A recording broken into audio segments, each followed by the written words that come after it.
আসসালামু আলাইকুম, welcome to BD study apps. Hello প্রিয় শিক্ষার্থী, তো তোমরা যারা ডিগ্রি তৃতীয় বর্ষ রয়েছো এবং যারা হিসাব বিজ্ঞান নিয়ে মহা চিন্তায় রয়েছো, আজকের এই ভিডিওটি তোমাদের জন্য। তো আমি তোমাদের জন্য ক বিভাগ, খ বিভাগ এবং গ বিভাগের যে থিওরি প্রশ্নগুলো থাকে এইগুলো তোমাদের জন্য আলাদা করে দিয়েছি। এখান থেকে তোমরা হুবহু কমন পাবা। তো যেটা করতে হবে, প্রথম থেকে শেষ পর্যন্ত ভিডিওটা দেখো। আমি ক বিভাগ, খ বিভাগ, গ বিভাগ তিনটাই দিয়ে দিয়েছি। অনেকের রিকোয়েস্ট ছিল যে স্যার আমরা কি পাস করবো না, তো তাদের জন্য মূলত দিয়েছি। ছোট্ট একটা রিকোয়েস্ট, তো তোমরা যারা ইংরেজি নিয়ে সবচেয়ে বেশি সমস্যার ভিতরে আছো এবং চিন্তা করতেছো যে ইংরেজিতে কীভাবে পাস করবে, তো তোমাদের জন্য আমাদের সর্বশেষ একটা কোর্স নেওয়া হয়েছে। তো এই কোর্সটা চলতেছে, তোমরা চাইলে এখানে কিন্তু অ্যাডমিশন নিয়ে নিতে পারো। তো এখানে মূলত আমরা টোটাল তোমাদেরকে 20টা ক্লাস দেবো। এই 20টা ক্লাস তুমি যদি করতে পারো, ইংরেজিতে তোমাকে প্রশ্ন যেভাবেই দেখ না কেন তুমি সেটা করতে পারবা। এখানে আমরা একটা লেটার দিয়ে তোমাকে সকল লেটার শেখাবো, একটা ডায়লগ দিয়ে তোমাকে সকল ডায়লগ শেখাবো, একটা পোস্টার দিয়ে তোমাকে সকল পোস্টার শেখাবো, মানে একটা দিয়ে তোমাকে আর কি সব কিছু শেষ করে দেবো, ঠিক আছে? এবং যারা হিসাব বিজ্ঞান নিয়ে বিরাট চিন্তায় আছো, তো হিসাব বিজ্ঞানও আমাদের একটা মানে প্রত্যেকটারই পঞ্চম পত্র, ষষ্ঠ পত্র একটা লাস্ট বেস চলতেছে। তো এখানে কিন্তু আমরা যে এখানে নিয়ে অধ্যায়গুলো নিয়ে আলোচনা করতেছি, ঠিক আছে? এগুলো নিয়ে আলোচনা করতেছি, তুমি এগুলো খুব সহজে এখান থেকে বুঝতে পারবা।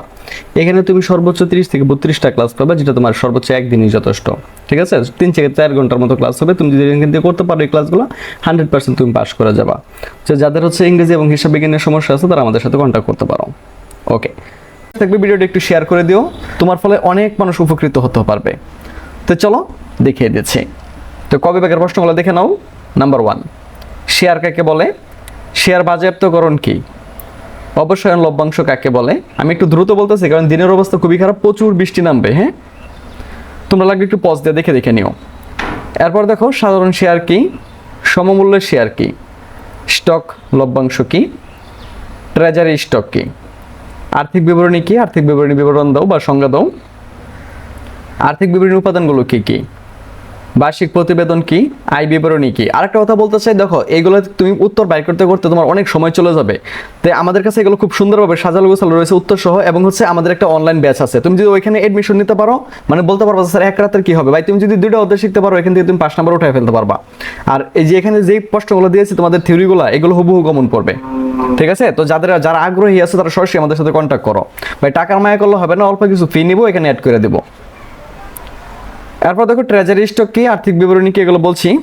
আয় বিবরণী কি? আয় বিবরণীর উপাদান সমূহ কি কি? সংক্ষিপ্ত আয় বিবরণী কি?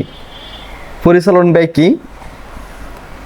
এরপর দেখো, অপরিচালন ব্যয় সমূহ কি কি, বা পরিচালন এটা ল হবে আর কি, দ্বন্দ্ব হবে। রক্ষিত আয় বিবরণী কি? উদ্ধৃত্ত পত্র কি? অদাবিকৃত লভ্যাংশ কি?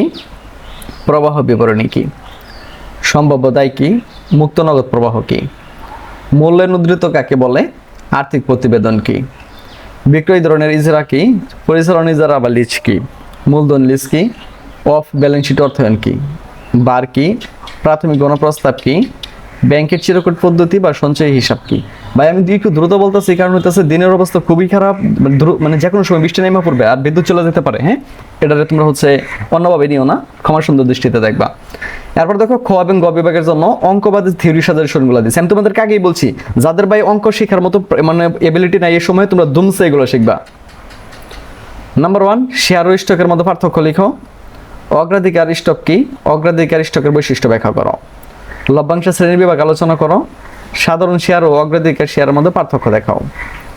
আর্থিক অবস্থার বিবরণী বলতে কি বোঝো, বা উদ্ধৃত পত্র কি? নগদ প্রবাহ বিবরণী ও আয় বিবরণীর মধ্যে পার্থক্য লিখো। আর্থিক অবস্থার বিবরণী প্রণয়নের উদ্দেশ্য আলোচনা করো। নগদ প্রবাহ বিবরণীর উপাদানগুলো কি কি? ইজারার অর্থনৈতিক সুবিধা আলোচনা করো। পরিচালন ইজারা ও আর্থিক ইজারার মধ্যে পার্থক্য দেখাও। ভাড়া ক্রয় ও ইজারা চুক্তির ভিতরে পার্থক্য দেখাও। ইজারা চুক্তির বৈশিষ্ট্য আলোচনা করো। পরিচালন ইজারা ও মূলধন ইজারার ভিতরে পার্থক্য নির্ণয় করো। নিকাশ গড় কি? নিকাশ গড় বলতে কি বোঝো? এরপর দেখো, কেন্দ্রীয় ব্যাংকের ঋণ নিয়ন্ত্রণ কৌশলগুলো আলোচনা করো। বাংলাদেশে বীমা ব্যবসার সমস্যা ও সমাধান উপায় সমূহ আলোচনা করো। জীবন বীমা কোম্পানির মুনাফা কিভাবে নির্ধারণ করা হয়?